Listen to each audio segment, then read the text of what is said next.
Koy Alves played for Bacolod last season. Now with Sarangani. The tip won by Mindoro. This is Paul Desiderio. Andoy got the defender in the air, and Andoy Estrella knocks down the jumper. That's the first basket of the ball game. Swings it over to Paul Desiderio. No good. Lester Reyes sa ilalim.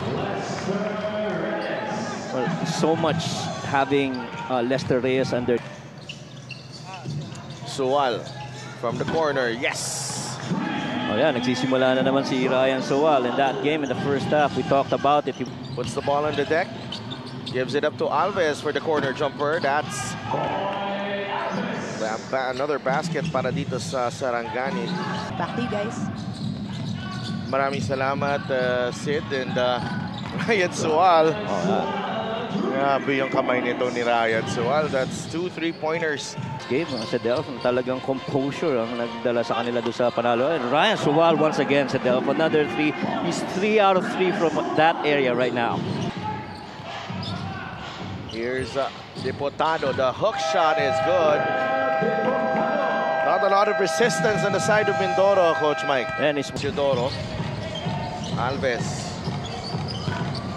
And he knocks down the jumper. 4 points now para Koy Alves. I think he's really good on the perimeter, especially getting those shots outside 15 feet in, as we see another basket here by Jess Diputado. But itong Mindoro doing, I guess, a better job defending in transition. Again, Jess Diputado's got 6 points in the quarter so far. Not getting enough English there. Inside they go. Ken Bono puts it in. 21-14. Alves back on the other end. Now at the pace that Sarangani's playing right now, this is going to be Mindoro on their transition defense. They got to come back and defend as Ken Bono, once again, a floater right there in the middle after that speed cut by the guards on the post pass. Inside they go. Desiderio recovered. Rios underneath. Gets that one to drop and one. Good cut right there by Jordan Rios. A little give and go. Sarangani, they are ahead 25-19. His end of quarter score. Now look at that field goal. 7 of 18 versus 10 of 17 for Sarangani respectively. Taytay with another 3. There's going to be a shootout today between Taytay and Ryan Sual. 25-22. Another 3 goes in for Benedictos. Unless may mag-double overtime, akin muna yung Corona. That's a great move. Gani really just pressing on those transition plays on the open floor, really testing the transition defense of Mindoro. Samantalang, ito naman, real good post-up action once again, as usual for Mindoro. Charles Caliano in the game as well. 3-pointer off the glass and in. Wow, that's another 3-pointer. Position, they're always behind open floor. A great position there for Gaa, recognizing the mismatch with Aquino. Desiderio finds Ariel. The other end, make or miss, they'll try to get a run. Another run here for Sarangani. That's a 3. Wow. Incredible 3-point shooting here in the first half. 6. But they also cannot close out properly to the shooters on the outside. Bono gets one back. Ken Bono. And that's why you love having a Ken Bono on your team. He can shoot perimeter, can shoot from the outside, good passing ability, good post-up. He's just a perfect fit for this triple post offense by Coach J.R. Kawal. Ng Sarangani, Coach Mike, no? Yeah, and you know, hindi pa masyado nagkakasabay dyan si Koy Alves. As Koy once again hits it from the outside. And one of the reasons that Koy is able to make those shots. Gumawas is actually the ball game. Diputado, good line, and he hits the 3. And 7 of 10. Yeah, A lot of that really goes back to the confidence that he's giving his players. You see Rev right now attacking, and Coy with that finish. Just no resistance here from here's Diputado. Under 3 minutes remaining. Jess. Sidestep 3. 11 points para kay Jess Diputado. And I'm sure that in open floor basketball. 19 points ang kalamangan dito ng Sarangani rather. One of the very few times. Mamadali. Estrella leaves it. And Coach John Candias not happy.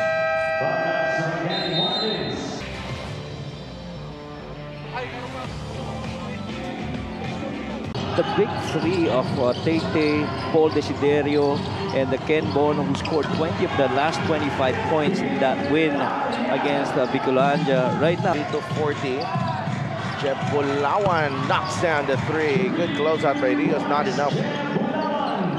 And again, the three-pointers. Lester Reyes lost the handle. Diputado knocks down the 3. And that's exactly what we were discussing earlier. Coy Alvin. Olivares. Desiderio. Reyes underneath. Lester Reyes is gonna be on that dunker spot. In them to mount a comeback. Diputado. Yes, sir. And you see Paul Desiderio put his hands up, close out against that shot by Rev Diputado. And after he makes that shot, nakita mo yung frustration. I mean, you know, we're challenging, but they're making it. Now, the problem is... So the thing is really boils down to defense. Oh, good move here. And Lester Reyes has been very aggressive. Good kick. Desiderio, wala. Nice tap. I don't know if they will give Lester Reyes the assist. Or Sual. Back to Destacamento. Madayag. Nice looking jumper from Jomar Madayag. And once again, Extra pass. And Ryan Sual with another 3. 14 points. Able to score underneath. they're going to need more of that coming out of Jordan Reyes. Oh, what a move. Diputado is having himself a ball game. 14 earlier. Yeah. And we should expect a better offensive thrust right now for Mindoro. I mean, you've got Andoy Ana playing stellar defense there. Bilis ng palitan dito. Destacamento. That rally of back and forth. And threes. End of the third quarter scores brought to you by GameX. Sarangani 79, Mindoro 58. Na alam mo, kaya mo makakuha ng resulta. Right. And Rodel Baigan knocks down the 3 ball. And 5 puntos na si Baigan. And good line too. Oh, Caliano, straight line drive. No help defense at all. No defense. Maganda pa dyan yung dinipensa sa akin sa liga. Nahirapan ka pa tumira. Oh, Rodel Baigan knocks down the 3. Well, if there's one good thing that's going on. They go to the other side and it continues to rain here in San. Ahead to Australia. Andoy fires the 3. There you go. Now only 14 points, 11 back. Villarente, layup, wala. Roy Alves restores order for Sarangani. Diputado, to Villarente. Sual is back and hits again. Ryan Sual. All the things that you gotta have short memory. He understands that game. Second half, it was pretty cold. So Rodel Baigan sinks another 3, but Ryan Sual says, let's forget the previous. Here's Sual putting the ball on the deck. The runner is good para kay Ryan Sual. Desiderio. He will get the roll. All Desiderio. Finally. Arial, Baigan. asking for it. Baigan has been hot. Thank you, Sid. And sa totoo lang, hindi ako nagsusorry. This is very much doable. Ang haba pa dito. There's a steal. Caspe. This boils down to a 3-possession game here, coming off that screen. Desiderio fires a 3 and he knocks it down. Paul Desiderio. A lot of hesitation on Sarangani. Caspe inside. Mindoro within 2.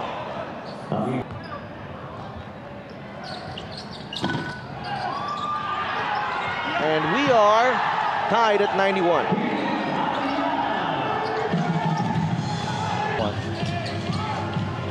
Ariara nakabantay. Sual. Oh!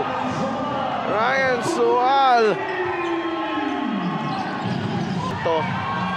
3 crucial rebounds for King Destacamento. And here comes Villarente to ice the ball game. Teammate Desiderio from the corner. No, Rios with the offensive rebound. And Coach John Calios. Sacramento out to Sual. They swing it over to Villarente. Felix Villarente waits for Rios and wala pa sa penalty.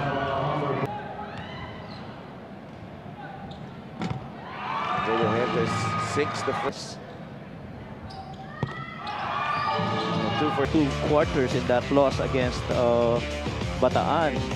And he's really just started waxing hot, starting in the first half, and which led all the way to the end game. And Sual always came up with the goods, especially when the Mindoro was making a run in the final frame.